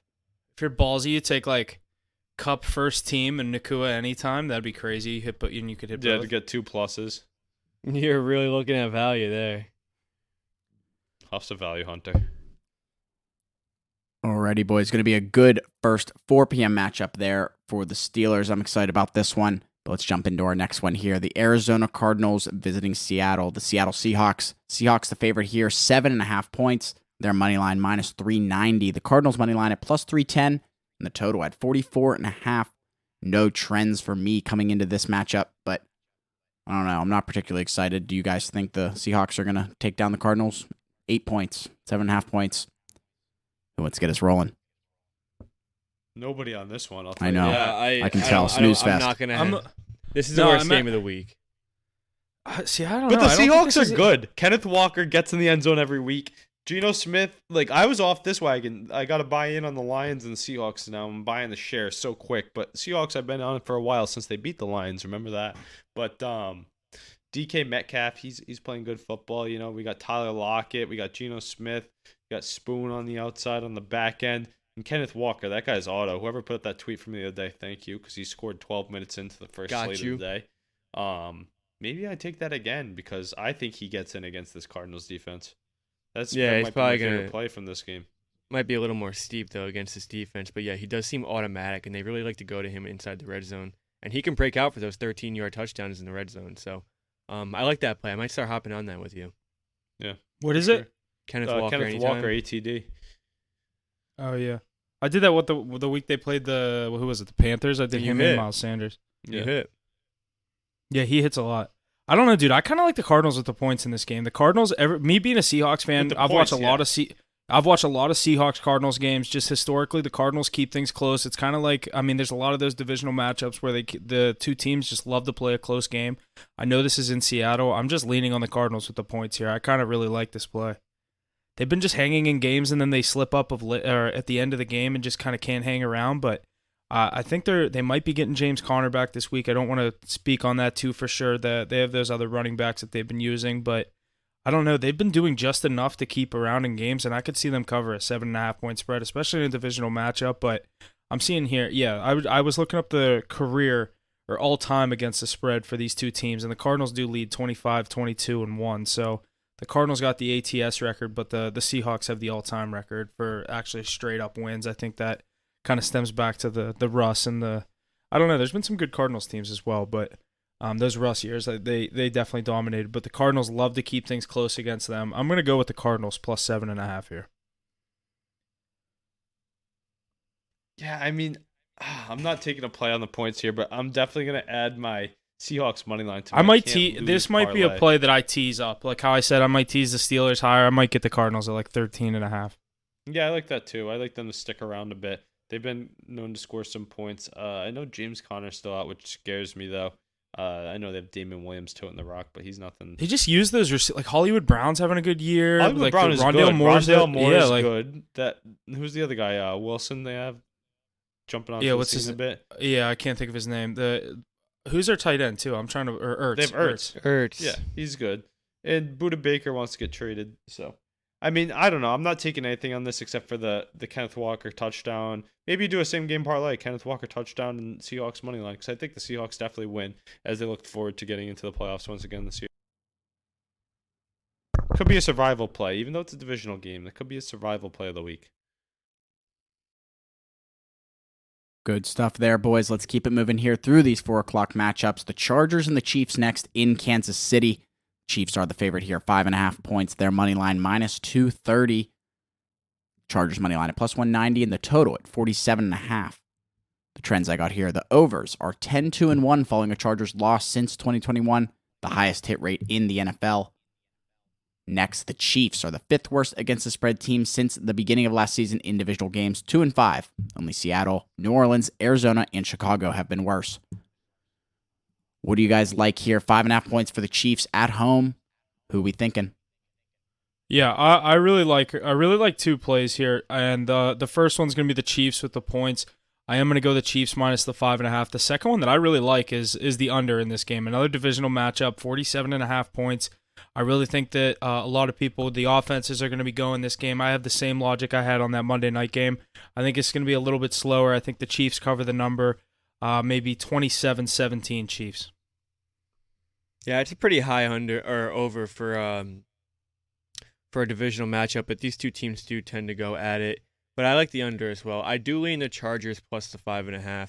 Another game where Justin Herbert probably just isn't going to find a way to get it done. By the way, last week, again, not able to get it done. What are you paying this man for? You guys say he's worth top 3 money? Let's see it. Win a football game. He's not doing it. Loses to the Cowboys again.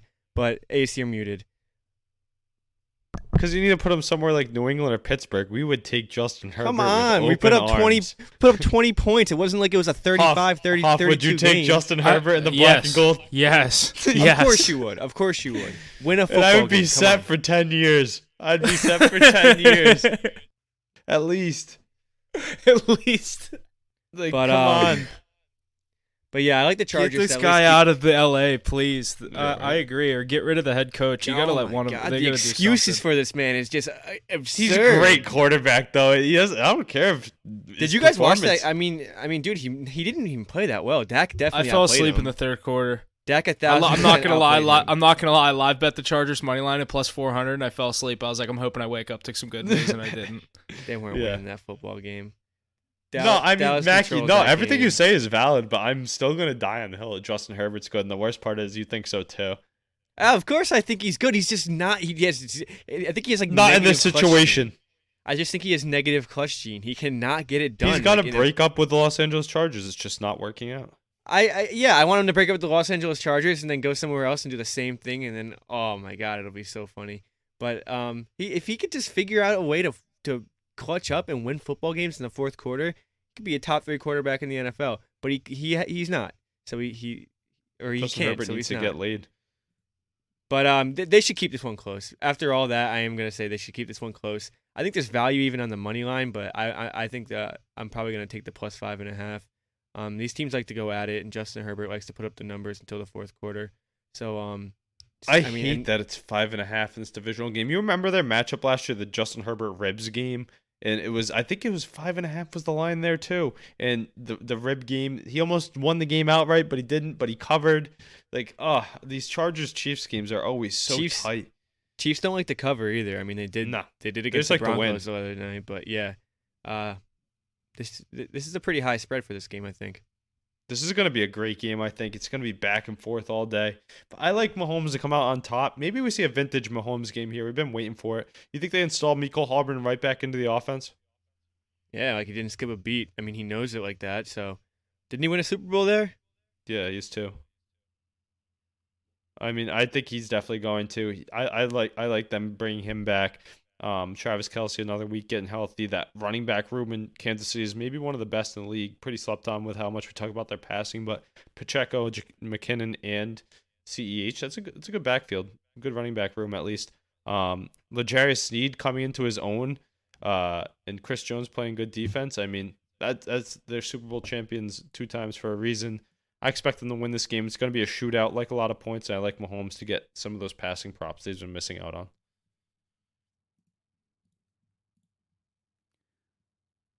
Alrighty, boys. Let's get into our final 4 o'clock matchup here. The Green Bay Packers and the Denver Broncos.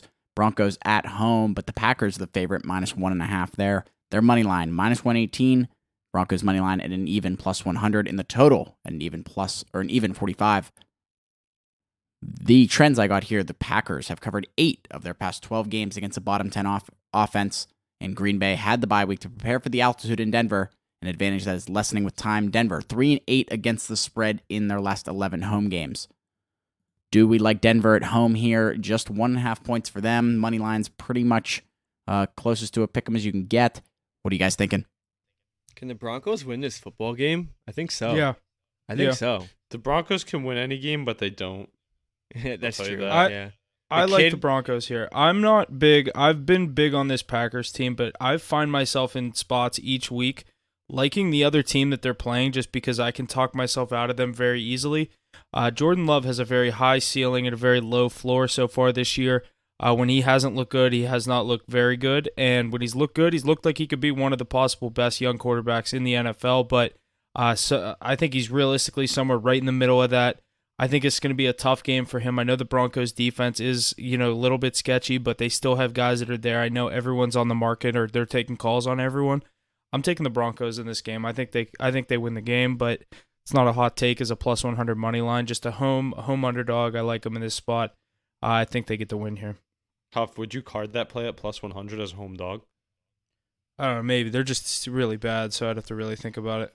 I mean, let's think about it. What looks more realistic? 2-5 for the Broncos, or 3-3 for the Packers? And I think 3-3 looks more realistic. Important things are Aaron Jones getting into the game, Quay Walker getting into the game. There's a lot of good players on this Packers team. I think much more on this team than the Broncos side, and they're coming out of the bye week. Let's not forget that. I think I might be carding this money line for the Packers here. I think they get right. I think they have a solid game here, maybe an alternate spread play even. But I think that Aaron Jones finds the end zone once he's healthy. Quay Walker gets back in the mix and really. Evgeny tries Malkin that is defense. on fire. I love that. I just watched that. Yeah, he's pretty good. They should 53 give- seconds in. He's gonna get the first half MVP. Fine with me. See about that. But no, back to this game. I love the Packers here. I think you're gonna see this on my card. I think as long as those injuries come as active, coming off the bye week, I think they've been preparing for this one. It's a must-win game as they look forward to being in the hunt for this division. I project a Lions loss and a Packers win this week, and that thing tightens up in the north a bit here. Yeah, I'm on the Broncos as well. I don't know if I'm going to card this. It could come down to a last-second situation, but Jordan Love has kind of hit a speed bump here. 2 straight losses, hasn't really done much on offense. Coming off the bye week. The defense has no faith in him anymore. Yeah, there's that too. Coming off the bye week, maybe he can get something going, but going into the Mile High City, not a very easy place to play. Russ is due for a win. They're in every game. They're just not figuring it out. This team can definitely pull it out here. I wouldn't bet on the Packers. I might bet on the Broncos. I'm not sure, but I definitely lean them. Let's ride, Mackie. Let's go. I can't believe you guys are taking the 1-5 team money line. I think they want to lose and they want Peyton to just ride it out, clear out everybody except Ross. And then, The reset players it. never want to lose. I was I never know, high but on the Packers The either. players never want to lose, but they love losing, according to this year. Who's that guy that's been on the team? He's like, I hate losing. Yeah, that's all you do if you play for the Broncos here. Packers are a good team. Their defense is really good. Aaron Jones is playing. Coming off a bye week especially. Give me the Packers money line. Yeah, I just don't think that they're really a good team, to be honest. I said that in the beginning of the season. I thought I was gonna have to eat my words in the first 2-3 weeks, but I don't know. They're They evened out quickly, for Mackie. sure. They dropped low, but I don't know. Jordan Love's kind of got to find his groove again. He's shown signs of it, so it's there. Alrighty, that's going to finish out our 4 p.m. matchups here this week, week 7. Let's jump into this Sunday night football game. The Miami Dolphins in Philadelphia visiting the Eagles. The Eagles, the favorite here, 2.5 points. Their money line -142. Dolphins money line at +120 in the total at 51.5. I got a couple trends for this one. The Dolphins are 9-2 against the spread in their past 11. The Eagles are 25-4 straight up in their last 29 as the favorite. The over is 9-2 in Miami's last 11 games on the road. And the Eagles are 3-11 against the spread in their last 14 games played in Week 7. 2.5 points of spread here. Eagles, the favorite at home. What are we thinking here? Give me the Dolphins. Leave the points too. I think they win this one outright. Eagles are hitting a tough part of their schedule right here, and this is not a very good way to start it off. Coming off a tough loss last week to the Jets and Zach Wilson. This team's not. I don't think the momentum's there. I don't think the confidence is there as much anymore. They're still flying high. Don't get me wrong, but you're running into a powerhouse right here in the Miami Dolphins. I know you got to go into the link, but I have this Dolphins team finishing 13-4, and I'm really going to stand by that. They're sitting at 5-1, best offense in the league. It's going to be tough for that Eagles offense to keep up with them. I like the points here. I like the underdog here for sure. This is a tough game for me. I really don't know which side I'm leaning on. I think both these teams are great. I do think there's a good amount of points here because the Dolphins can create offense no matter what, but their defense is kind of leaky.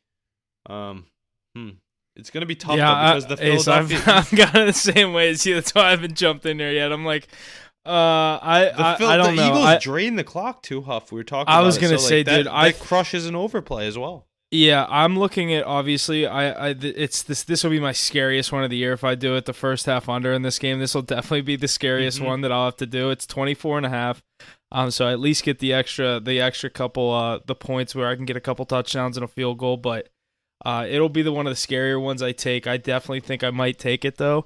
But I don't know. I kind of lean on the Eagles here. I think the Eagles minus 2.5 is going to be the way I lean.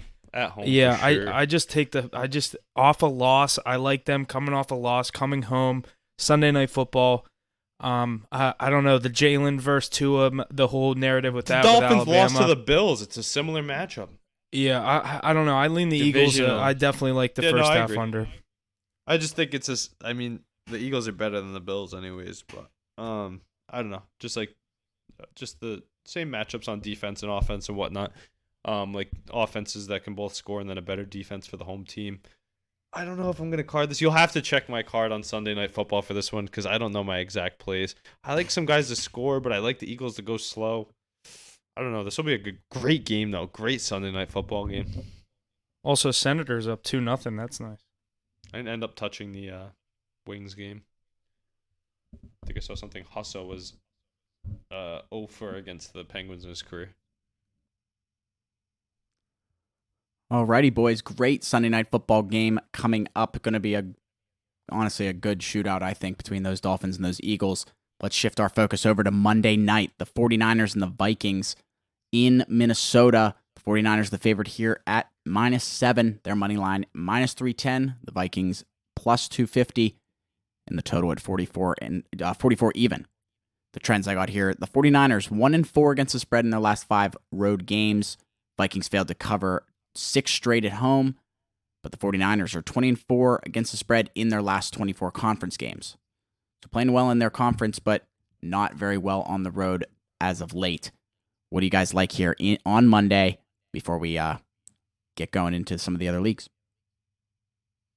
Yeah, the question marks on the San Francisco side of the ball with the injuries: Christian McCaffrey, Deebo Samuel, Trent Williams as well.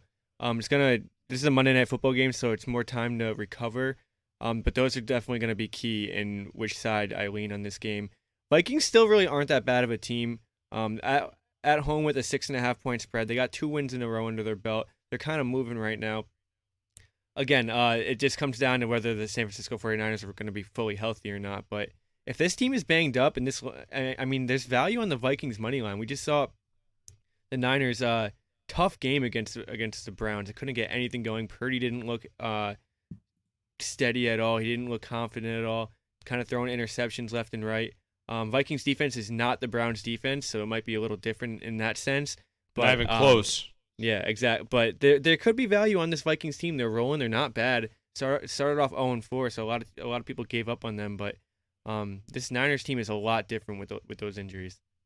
I think I might stick with the Niners spread. I know it's a lot of points and it's in Minnesota, and I think it's going to be a good game, and they don't get this till late.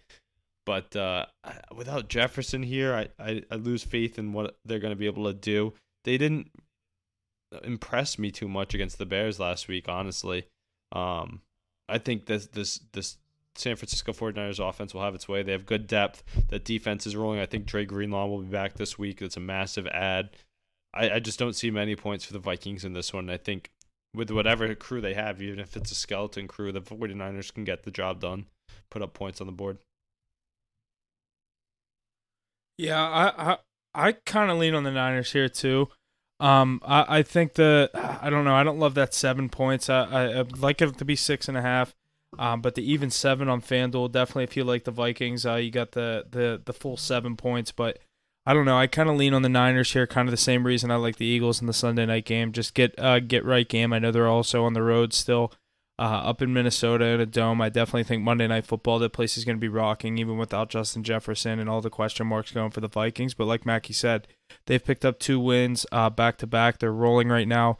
49ers coming off a very tough loss to that Cleveland Browns team, a really hard defense. I like the Niners offense to get back on pace here against the Vikings. I'm going to go with the Niners with the points.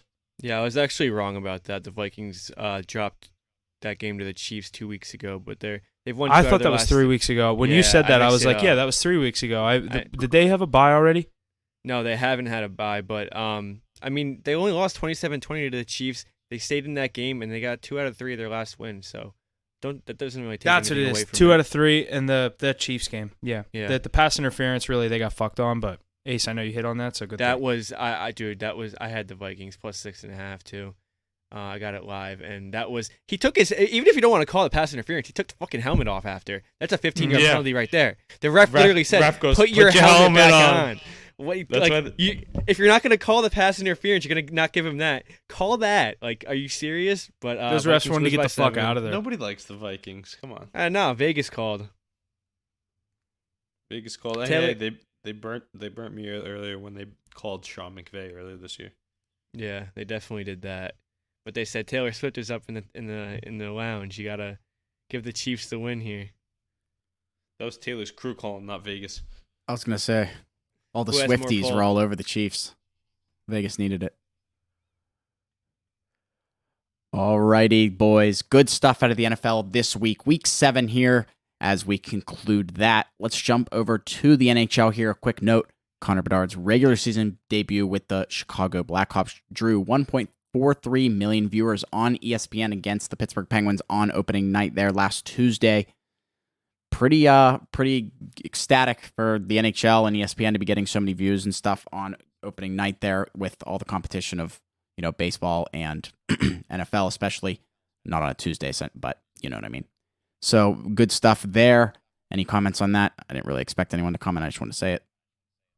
No, that's pretty much. I think that's what the NHL was expecting and hoping for. I think that's kind of what I said when he goes to a market like Chicago where everyone can actually watch that game.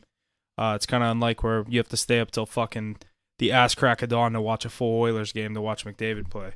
Yeah, or they're never on any good platforms. Stupid stuff, true.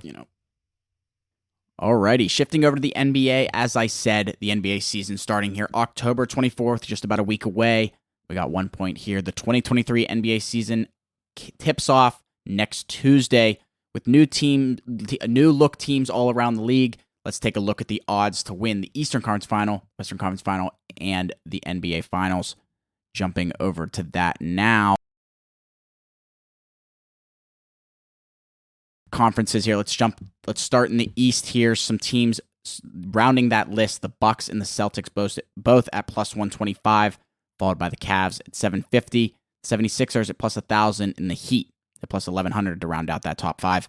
What are you guys thinking here at the Eastern Conference Finals of the Eastern Conference of the NBA?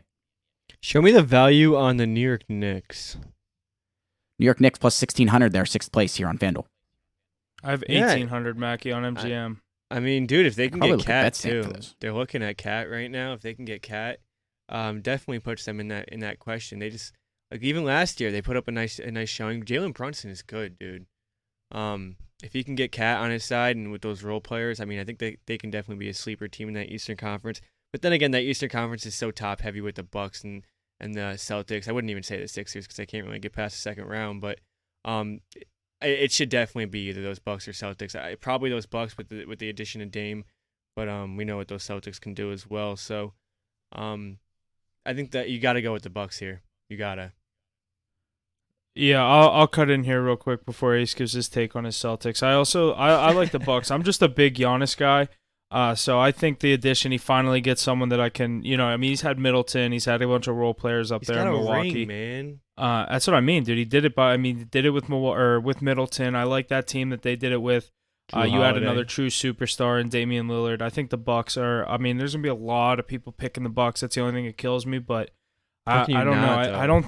Yeah, exactly. I mean, I just think that I have plus 175 on the Bucks right here. So, I'm gonna lean on the Bucks. I think they get the job done. They have the best player in that series if it comes down to Celtics Bucks. So I think they. I'd lean. Yeah, lean maybe Bucks. not the two best players. I was gonna say two best players, but you'll probably put Tatum over Dame at this It point. goes. It but would go. It'd be It would go. close. In my opinion, Giannis, Tatum. I want to put Brown. Dame. You gotta put Dame over Brown. I'm talking like future. Yeah. In terms of impact on the game, it's definitely Dame over Brown. But Yeah. I mean, Jaylen Brown is no slacker, so. Yeah, you know my pick in the NBA, and especially in the Eastern Conference, it's going to be the Boston Celtics. I mean, look at what they did. It's going to be the Bucks and the Celtics. Hopefully, we can get them in the Eastern Conference Finals this time. That'd be pretty cool. But some good teams out there that'll be playing good basketball, fun to watch. You got those Cavs and the Knicks that are pretty feisty. You have the Sixers, who are always a great team, and the Miami Heat, who are always in the mix. So, I think it's pretty top heavy. But I think what the Celtics did, they got better from last year. What they added, in my opinion, you have Porzingis and Drew Holiday. You replaced Marcus Smart perfectly and added Porzingis, in my opinion. So this will be fun to watch. Hopefully, we can get the matchup we're all waiting for. Bucks, Celtics in the ECF. Imagine a Game 7 with Drew Holiday versus Dame Lillard. That'd be kind of fun to watch. Alrighty, boys. Good stuff there. Out of the Eastern Conference, let's shift our focus to the Western Conference. Starting off those odds, the Phoenix Suns and the Denver Nuggets tied for the lead. The odds here, plus 270, followed by the Lakers and the Warriors at plus 750. Grizzlies at plus 1,000 to round out the top five. I like the value in the Lakers and the Warriors. I think the old heads can get it done again. I mean, the Warriors adding CP3, obviously, I think it's huge. It gives the Warriors a lot of time to not really worry without Steph Curry on the court, which has always been a problem in the past. But when you got a guy like CP3 out there who can just eat minutes with Curry on the bench, it's definitely a lot safer of an option. And then again, you have the Lakers, who have kind of added to the right around LeBron and AD. They showed last year that they can get it in a 7 seed and then make the Western Conference Finals. So if they can just get something going here, I mean, you never want to count out LeBron, just like you don't want to count out Steph Curry. But I just don't think the odds at the top are worth it in this Western Conference. It's too wide open. I mean, if Jokic could have another season like last season, then the Nuggets could probably get back there. But I don't know. What do you guys think? I kind of agree. I like that. I like the Lakers pick. I have the plus 750 on the Lakers. I do like that. I agree with what you're saying about the Nuggets and the Suns. I personally don't see too much value in the Suns. I think they're just going to find that they're going to be that team that finds a way to choke every year in the West. I like the Lakers. Another pick that I like, but I would never take it, is the Clippers at 11-1. I think they have one of the best benches in the NBA. A lot of good role players over there in LA. It just obviously comes down to Kawhi and Paul George and what they can do, if they're actually going to be able to play basketball, or if they want to play basketball. But I like this Clippers team a lot this year. You'll see me betting on them a lot in the regular season for sure. Kawhi, when healthy, may be the best two-way player in the league. I like Kawhi Leonard, and I like the Clippers too. They'll always be in the playoffs. But I think there's one thing to look at, and there's a regular season Phoenix Suns. I think they're going to have a great year statistically in the regular season. Playoffs, whole different beast. I'll lean on those Warriors and Lakers. I like some long shot odds with them at good odds. But I think the Suns kind of run the table in the regular season, grab that 1 seed with all the skill that they have. Not finding as much success in the playoffs. Look for the teams like the Grizzlies and Ja to really get going again. I don't know. It's going to be a lot. It's tough out there. There's so many good teams. But I think Luka's going to have a bigger year than he did last year. That team's only going to improve. So look for them to be more of a threat. Pelicans getting a little bit older. Sacramento getting a little bit older. So they're going to be in the mix as well. It's really tough. Ace, I was literally going to say the team that I like for some value as well in the West is the Pelicans. I think they could have a big year. Obviously, another question mark with Zion. Not one I know if I'd take for sure, but I'd probably lean with the Lakers and Clippers. Those are going to be my two. Yeah, I like. It's so tough. The teams out of crypto. I like what Mackie said. I like how he is going to wait until the Western Conference you get there, because there's still going to be good odds come that time, in my opinion. That's such a tight race, but I like the Suns to win the regular season if you can bet that. I think it's still going to be a toss-up come playing game time. I agree with that exactly, Mackie. Like, we're going to be looking at all year for the West. Meanwhile, in the East, you can kind of count on one of the top dogs, I think. Yeah, I think it comes down to one or two. Alrighty, we're complete there in the Eastern and Western conferences. What about the NBA championship? Let's run through some of these odds here. The Celtics and the Bucks leading the pack, plus 380, followed by the Nuggets and the Suns at plus 550, Lakers at plus 1300, Warriors 1400, Cavs 2400, as well as the Grizzlies at 2400 to round out that top 7. What are we thinking here for the NBA championship out of those? Yeah, I'm gonna go with the Bucks again. I think this addition of Damian Lillard is gonna really put them over the top. Do you want to double team Dame up? He even said it best. Do you want to double team him up top, or you want to double team down low? Because you can't do both, and you need to double team both of them. So, as long as everything else works out around him, you still got a crazy all-star in Chris Middleton as well. So it's not just those two. I think this team can definitely go the distance. Plus 380 odds. I'd never take a future at that low, especially to win a championship. But I think the value is actually there. I like the Lakers. I'm gonna go the Lakers at 13-1. I think it's Lakers versus Bucks, but I like the value on the Lakers for a future, Mackie. But I would take both of them and hope both of them get there. I'd take the Bucks at 4-1 and take the Lakers at 13-1, and obviously root for the Lakers in the finals. But I wouldn't really care who won. The Lakers just scare me because, like, this is one of the best teams LeBron's had around him in a while. But the last few times he's had a good team around him to start a year, they've fallen flat on their face, and it takes them half a season to figure it out. So that's what scares me about them. But they always find their way there, and especially once they get in the playoffs, that's all they got to do is get in. But going back, I'm going to do exactly what Mackie said. I'm going to take my most confident pick is the Celtics here. So I'll take them to win the whole thing. I think Jason Tatum's due. We all know that. I don't even have to say anything else. You can read any NBA article. I'm sure there's plenty telling you why people like the Boston Celtics this year. If you follow basketball, you know why. Give me the value on the Warriors as well. Hawks on the Lakers, like I'm on the Warriors, basically. Yeah, I mean, I'll take both of them if you're going value plays with some OG goats. I still like, dude, I love that. I like the number. I don't know why I like a lot of these numbers with the Clippers. I won't be betting any of them, but like, dude, 21-1, that's pretty crazy. Paul George is a really good fucking You think team. Kawhi gets 3 in his career? I just think Paul George isn't winning anything. I think that'd be. I want Kawhi to get one with the Clippers, but I'd rather see LeBron get another ring. So. Yeah, me too. I want to see LeBron or Steph get another one. I'd rather see LeBron. Yeah, I know. I'd rather see Steph. I'd rather see Steph. Shame.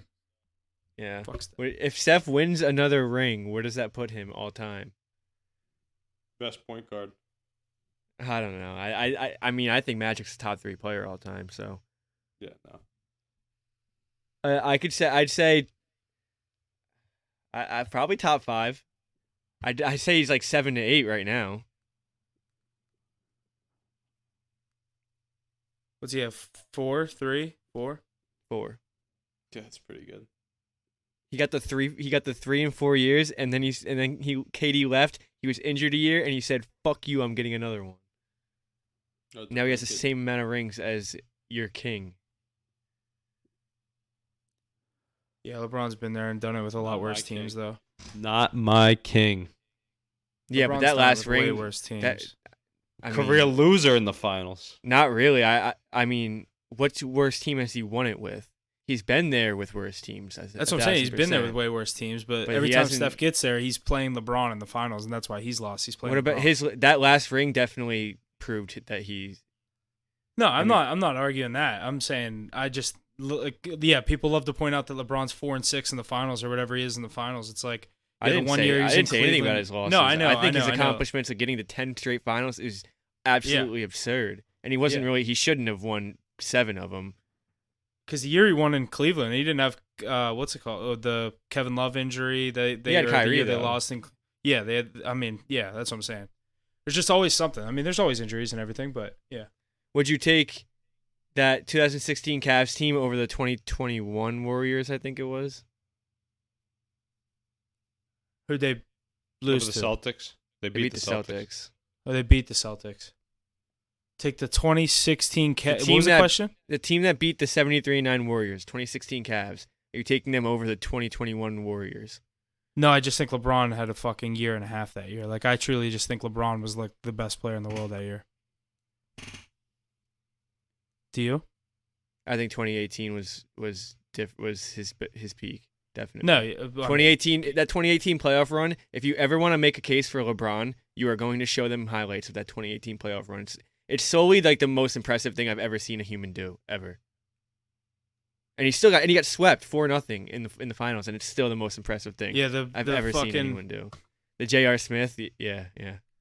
That was where's your fifth ring, LeBron? I don't know. Point to fucking J.R. Smith for blowing game one. That whole series changed from game one. He was not winning that series regardless. That would have been a nice steal, but no way. That team was just too good. That was KD's second ring. Yeah. Alrighty, boys. Yeah, good. they couldn't hang with that. Dude, that team had like J.R. Smith guarding Klay Thompson. Yeah, that was fucking... I-Man Shumpert was the sixth man. Like, I-Man? whatever his fucking name is. Amon Shumpert. Yeah, Tristan Thompson was on that roster too. Yeah, it was like literally just a bunch of washed up fucking players. Yeah, that was a ridiculous roster.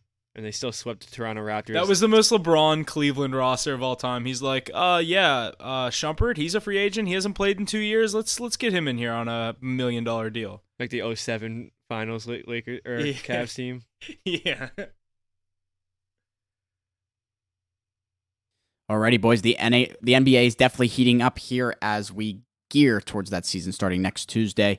Lots to look forward to as we jump into that and all the other sports seasons that are going to coincide here soon.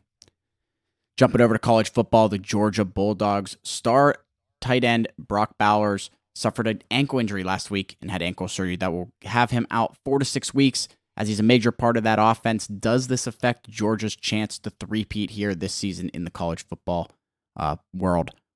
Huff, I'm assuming you added this. Where'd you see 4 to 6 weeks? I saw he was out for the season. I saw. Whenever I looked it up. I saw the article that they said he got the surgery. He's expected to miss 4 to 6 weeks, but it could be the season.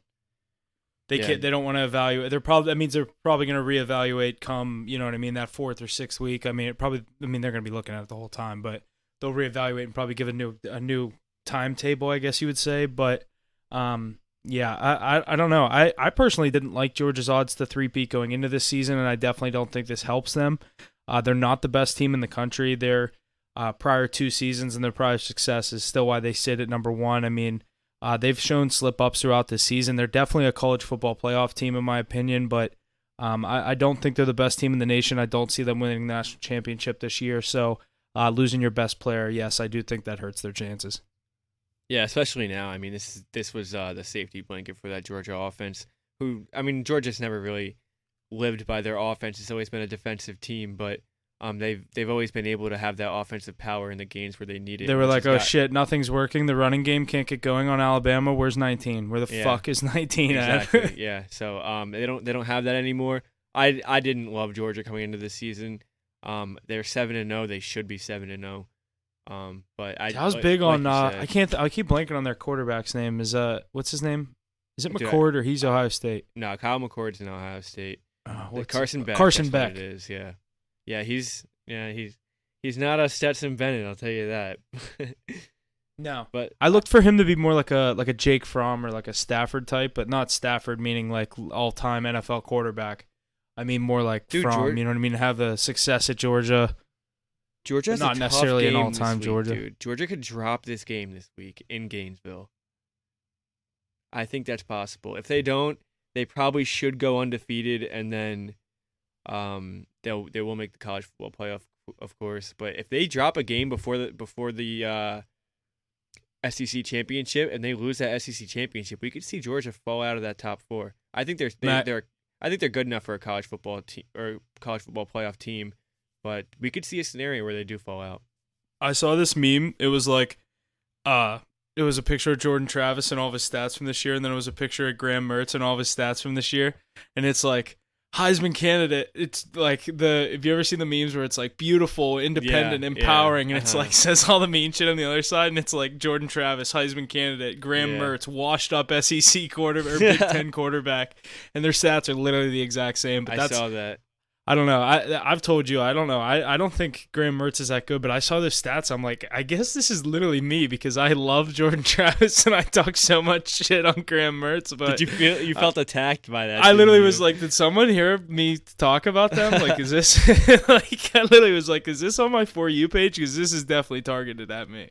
I think it's more like the Russell Wilson in the NFL. He's putting up stats similar to Pat Mahomes. That one was so funny. I mean, but realistically, like Pat Mahomes is doing way more than Russell Wilson. It's just like it just means more to the game. You gotta watch the actual game. Yeah, but exactly. Yeah, Graham Mertz is definitely a lot better than either of us expected. I don't think he was this good at Wisconsin. That's where he came from, right? No, yeah, he was not this good at Wisconsin. Yeah, I mean this Florida team's good around him though, and going into Gainesville, it's not easy. We saw Tennessee go in there.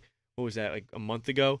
Get blown out. Yeah, we took Tennessee in that game. We did not know that Tennessee's like 29-0 or 0-29 all time in Gainesville. It's like, yeah, I'd like to see that stat. Probably should have done a little more research on that one. Yeah, probably should have looked that stat up.